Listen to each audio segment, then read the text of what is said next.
আপনার কিছু বলার আছে? না। আপনার নাম? अंकुश भाटिया। আপনার বাড়ি কোথায় ছিল? लखनऊ। আপনার কজন ভাই বোন? 3 জন। তাদের সকলকে আপনি মানুষ করেছেন? মানুষ করতে পেরেছি কিনা জানি না, চেষ্টা করেছি। তারা সবাই এখন ওয়েল এস্টাবলিশড। তবে হ্যাঁ, তারা আজকে এস্টাবলিশড হয়েছে যে টাকা, সেটা আমি অপরাধ করেই অর্জন করেছি। অন্যভাবে ওই টাকা ইনকাম করার মতো সামর্থ্য আমার ছিল না। আপনি বুঝতে পারছেন এইখানে দাঁড়িয়ে এই কথাগুলো বলার কি মানে? হ্যাঁ, বুঝতে পারছি। আমি সত্যি বললেও আমার বিচার হবে, আমি সত্যি না বললেও আমার বিচার হবে। আমার ভিতরে কোনো রকম কোনো ইনহিবিশন নেই। আমার জীবনটা যদি আমার একার হতো তাহলে হয়তো আমি অন্যভাবে বাঁচতাম। যেহেতু আমার জীবনটা আমার একার ছিল না, তাই আমার কোনো স্টেকও ছিল না। আমি চেয়েছিলাম আমার ভাই বোনদের আমি যেন যথাযথভাবে লেখাপড়া করাতে পারি, যাতে কোনোভাবেই তারা অপরাধ জগতের ধারে কাছে না আসতে পারে। আমি করতেও পেরেছি সেটা। তারা সবাই ওয়েল এস্টাবলিশড। ইওর অনার, জানেন আমার মায়ের আমাদের বাড়িতে আর কি 3-4 জন সহায়িকা থাকতো আমার মাকে হেল্প করার জন্য। যখন আমি দেখি যে আমার মাকে রাস্তার ধারে লাইন দিয়ে জলের জন্যে, আমি তখন নিজের কাছেই প্রতিজ্ঞাবদ্ধ হয়েছিলাম যে আমার মাকে আমি একটা বাড়ি করে দেবো। আমি সেটা করতেও পেরেছি। তাই আমার আর কোনো রেসপন্সিবিলিটি নেই। আমার যে রেসপন্সিবিলিটি ছিল সব আমি চুকিয়ে ফেলেছি। সেই জন্যে আমি চাই না আমার হয়ে কেউ আর কোনো রকম অ্যাডভোকেসি করুক। আমি অপরাধ করেছি। তথ্য প্রমাণ কি জোগাড় করবেন না করবেন সেটা আপনাদের ব্যাপার। আমার যদি আপনারা কোনো রকম কোনো প্রশ্ন করতে চান, আমি আমার নিজের সপক্ষে একটা কথা বলবো না। আপনার যদি মনে হয় যে আমাকে যাবজ্জীবন জেলে রাখবেন, রাখবেন। আপনারা যে শাস্তি দেবেন আমি মাথা পেতে নেব। আজ তাহলে কোর্টের কাজ এই পর্যন্তই।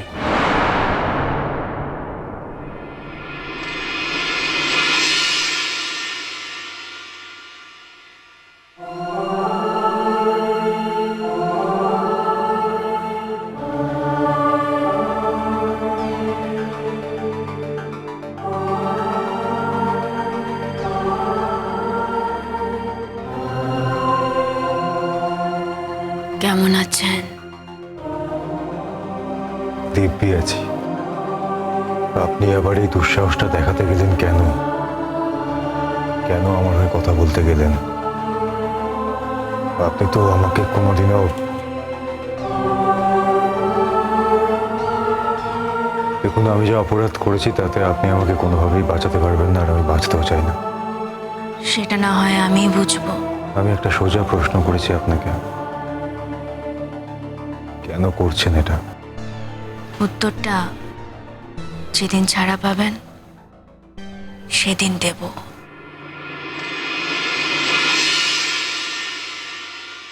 চলুন।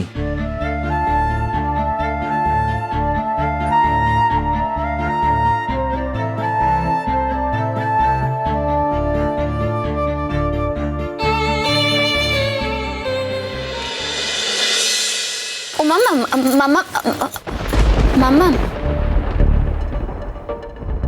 কি ব্যাপার? তোমরা আবার? প্রথমে আসতে চাইনি মামা। আমরা তো জানি আমরা এলে তুমি সেটা খুব একটা বেশি পছন্দ করো না, কিন্তু আসতে বাধ্য হলাম। একটা অদ্ভুত ব্যাপার জানতেই এসেছি মাম্মা। বলছি যে দেখো, তুমি আমাদের সঙ্গে যতই সম্পর্কটা অস্বীকার করো, আমরা তার পারি না। I am blessed. এইভাবে বলো না প্লিজ।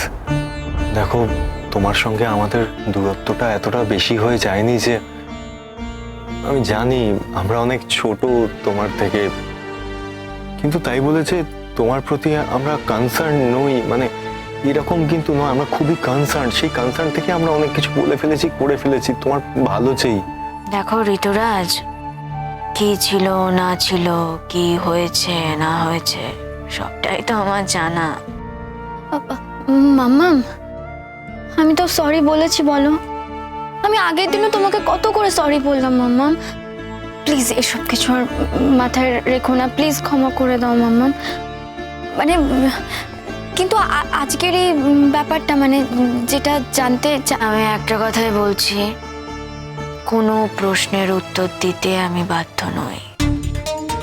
না না, সেটা নয়, আসলে ওই কাগজে কি সব লেখালেখি বেরিয়েছে ওই জন্য বলছিলাম। আমাকে কাগজ দেখতে হবে কেন? আমি নিজে জানি না আমি কি করেছি। মাম্মাম, তুমি কি সত্যি ওই লোকটার হয়ে দাঁড়াচ্ছ? কেন? না মানে মাম্মাম বা এর পেছনে নিশ্চয়ই কোনো স্টোরি আছে না? আমরা না আসলে বুঝতে পারছি না মাম্মাম। দেখো, তোমাকে যে সবকিছু বুঝতে হবে বা আমিও যে সবকিছু তোমাকে বোঝাতে বাধ্য তা তো নয়। মামনি, একটা কথা বলবো?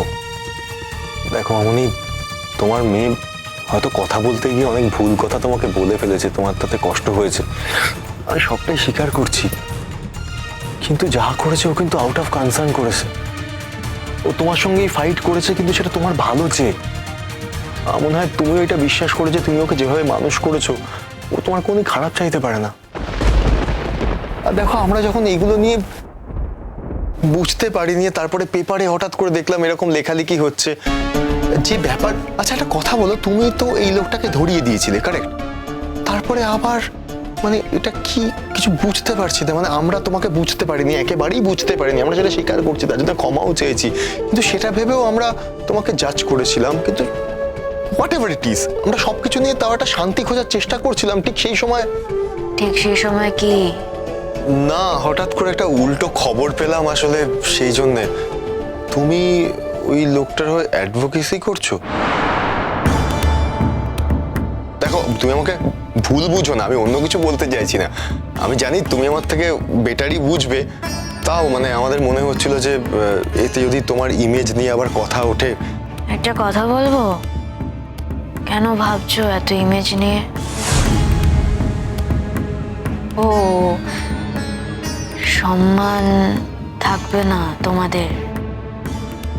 একটা কথা জেনে রেখো, আমি তোমাদের সরাসরি বলে দিচ্ছি, কেউ যদি তোমাদের আমার বিষয়ে কিছু জিজ্ঞেস করে তাদের বলে দিও যে এই মানুষটির সঙ্গে তোমাদের কোনো সম্পর্ক নেই। আমার একটুও খারাপ লাগবে না তাতে, কিন্তু আমি তো সম্পূর্ণ একজন আলাদা ব্যক্তি। কি করব না করব সেই সব কিছুর কৈফিয়ত দিতে তো আমি সবাইকে বাধ্য নই, তাই না ঋতুরাজ? না না, আমি কিন্তু ওইরকম ভাবে বলতে চাইনি, তুমি ভুল বুঝছো। কে বললো তোমাকে আমি ভুল বুঝেছি? ইনফ্যাক্ট কাউকেই আমি ভুল বুঝিনি। মাম্মাম, তুমি জাস্ট একবার বলে দাও না যে এর পেছনে কি কোনো স্টোরি আছে যার জন্য তুমি ওই লোকটার হয়ে দাঁড়িয়েছো? ডেফিনেটলি আছে। এই যে তুমি বলে দিলে, ব্যাস, আর কোনো প্রশ্ন নেই।